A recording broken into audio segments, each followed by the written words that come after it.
I want to talk about this story out of Alberta for you this morning.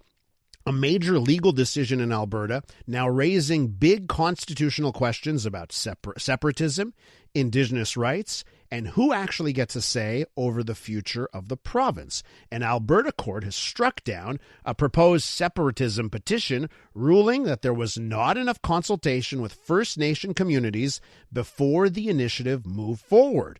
For many Indigenous leaders in Alberta, this isn't just about politics. It's about treaties, land, legal agreements that existed long before Alberta even became a province in 1905. Let's take a closer look here with Craig Baird. He's a historian, and he's the host of the Canadian History Ehx podcast, EHX there, and he is joining us over the Zoom. Hi, Craig. How you doing? I'm doing well, thank you. And I want to tell everyone you are just a tremendous follow on Twitter, on X, whatever it's called nowadays. Craig Baird is where we can find you. I love your Twitter. It's amazing. Oh, thank you so much. So what should all of our listeners know about what is happening in Alberta and this ruling last week about the petition on separation? Well, Alberta is kind of unique, along with the rest of the prairie provinces of Saskatchewan and Manitoba, in that we're built on treaty land. And in the case of Saskatchewan and Alberta, this treaty land predates out the provinces themselves. And that's why this is such a major issue, because it's not that we were born as a province, say, like Quebec or Ontario. We were carved out of these lands, and these agreements that were made 125, 150 years ago still apply and still have to be consulted with. Even making decisions in the 21st century, we have to look back to these treaties of the 19th century and look at how it would impact the First Nations. And this has proved to be a very contentious issue, obviously. Craig, I've had leaders of the Alberta separatism movement on this show before, and they are very gung-ho on what they want to have happen in Alberta in October, and to get that question on a referendum that Alberta will have. What do you think about the case here? Do the First Nations group have a case here? Historical precedent? What can you tell our audience about that side of things? Absolutely, they have a case. I mean, in Alberta, when there's a major event, one of the first things that's said is, I would like to acknowledge that we're on, Treaty 8 or Treaty 6 or Treaty 7 land. So it's very much within the framework of our government that these treaties exist. But the treaties, even to this day, these are agreements that require us to consult with the First Nations whenever we're talking about resources or about the land, because when the treaties were signed, while the federal government acting on behalf of the Crown looked at it as ceding the territory, the First Nations looked at it as sharing the land. And that very much still applies to this day. And even with the Canadian Constitution, Section 35 of the Constitution Act affirms that these treaty rights exist and that they have to be legally recognized.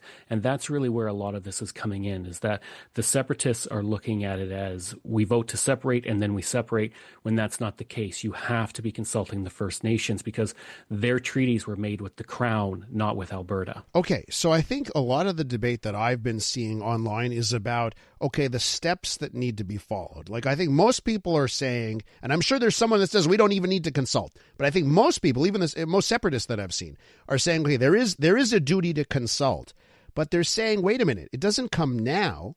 It comes after a referendum and a yes vote, right? And they point to the Clarity Act, right? Where, it's even in the Clarity Act, which came in for as a result of the Quebec referendums that we had, the 1995 Quebec referendum. And they point to that and say, listen, we're going to consult, but it has to happen after a yes vote, when we have to consult with everyone, federal government, citizens, and come to some sort of agreement. What do you say to that? To the people that say, yes, there's a duty to consult, but it's not at this phase, it comes later.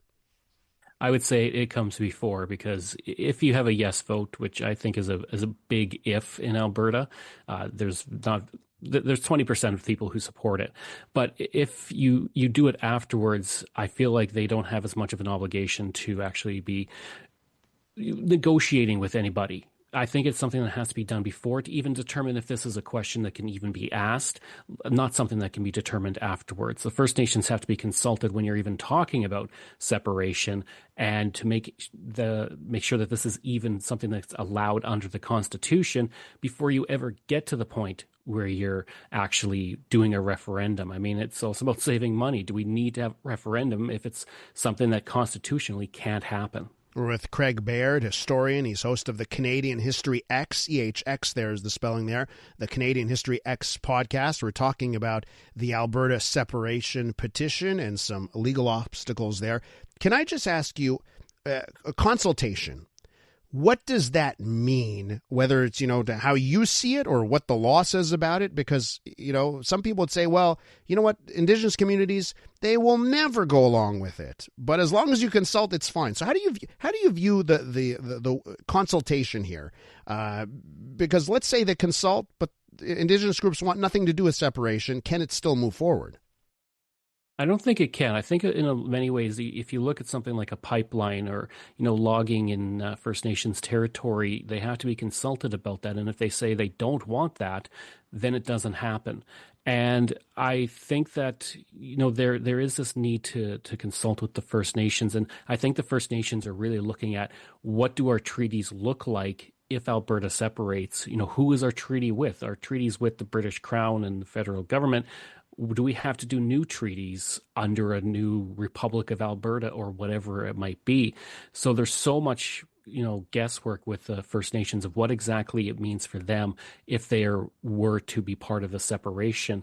Would they lose a lot of the rights that they do have now? Would they be forced to assimilate into the Alberta structure? What would happen with their reserves? The reserves are their land. That is not Alberta's land. So there's so many questions that they would have related to this that the consultation, if it ever got to a referendum and passed, would take years and years to work out. Now, Craig, I've seen the polling and it shows that support for separation is quite low in Alberta, right? I really haven't seen a poll, regardless of what Jeffrey Rath and others would like to have us believe. I haven't seen a poll where there's a lot of support for separation. But I wonder if there's ever a future where it gets to 60 or 70% in polling, right? You also have this, you may have this case where, well, this is a group, Albertans, who want to leave Canada, and maybe they've got some sort of right to self-determination.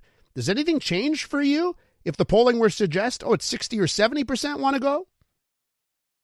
I don't know if it would ever get to that point. I mean, there's more First Nations in Alberta than there are separatists, so definitely I think their voice carries a lot more weight. But for me, I think the biggest thing, if we ever get to a referendum, is that everybody who's against separation has to go out and vote, because you know that the separatists are going to vote.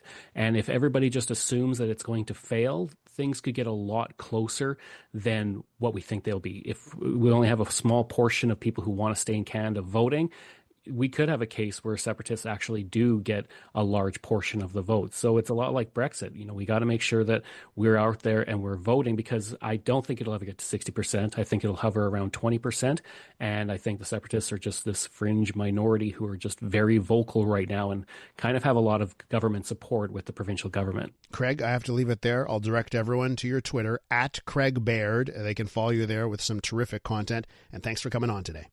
Oh, thanks for having me. Craig is the host of the Canadian History Ehx, EHX podcast. I'm Luke Wilson. Join me each week for Film Never Lies. Since retiring from the NFL, I've had a lot on my mind, and now I've got my own show. So if you're tired of lazy takes, if you want honest conversations, join us each week. Film Never Lies, available on all TSN platforms and the iHeartRadio app.